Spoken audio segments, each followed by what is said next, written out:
श्रीशैलस्थलवासिनीं भगवतीं श्रीमातरं भावये। श्रीशैलस्थलवासिनीं भगवतीं श्रीमातरं भावये।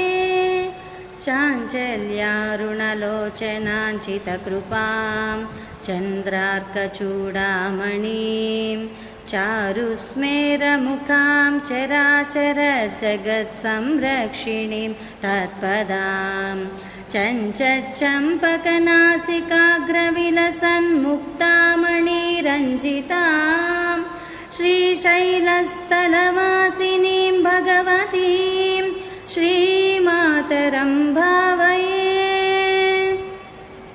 कस्तूरीतिलकाञ्चितेन्दुविलसत् प्रोद्भासि पालस्थलीं कर्पूरद्रवमिश्रचूर्णखदिरां मोदोल्लसद्वीटिकां लोलापाङ्गतरङ्गितैरधिकृपा सारैरत्नानन्दिनीं श्रीशैलस्थलवासिनीं भगवतीं श्रीमातरं भावये। राजन्मत्तमरालमन्दगमनां राजीवपत्रेक्षणां राजीवप्रभवादिदेवमकुटैराजत्पदाम्बोरुहं राजीवायतपत्रमण्डितकुचां राजाधिराजेश्वरीं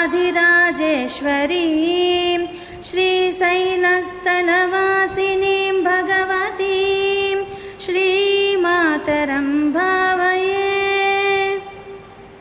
षट्काराङ्गणदीपिकां शिवसतीं षड्वैरिवर्गापहां षट्षट्क्रान्तरसंस्थितां वरसुधां षड्योगिनीवेष्टितां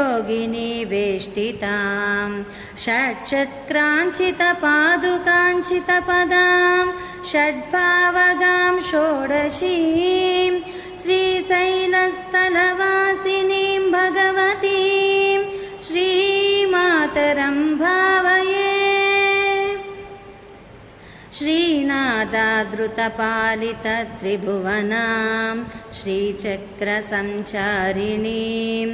गानासक्तमनोजयौवनलसद् गन्धर्वकन्याधृतां दीनानामतिवेलभाग्यजननीं दिव्याम्बरालङ्कृतां श्रीशैलस्थलवासिनीं भगवतीं श्रीमातरं भावये। लावण्याधिकभूषिताङ्गलतिकां लाक्षालसद्रागिणीं सेवायातसमस्तदेववनिता सीमन्तभूषान्वितां भावोल्लासवशीकृतप्रियतमां भण्डासुरच्छेदिनीं श्रीशैलस्थलवासिनीं भगवतीं श्रीमातरं भावये। धन्यां सोमविभावनीयचरितां धाराधरश्यामलां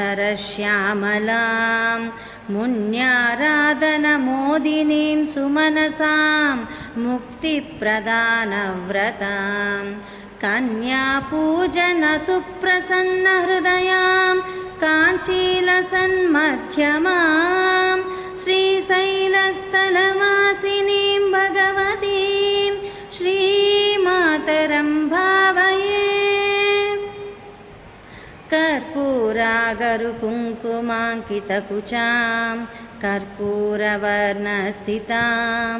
कृष्टोत्कृष्टसुकृष्टकर्मदहनां कामेश्वरीं कामिनीं कामाक्षीं करुणारसार्द्रहृदयां कल्पान्तरस्थायिनीं श्रीशैलस्थलवासिनीं भगवतीं श्रीमातरं भावये। श्रीशैलस्थलवासिनीं भगवतीं श्रीमातरं भावये। गायत्रीं गरुडध्वजां गगनगां गान्धर्वगानप्रियां गम्भीरां गजगामिनीं गिरिसुतां गन्धाक्षतालङ्कृतां गङ्गागौतमगर्गसन्नुतपदां गां गौतमीं गोमतीं श्रीशैलस्थलवासिनीं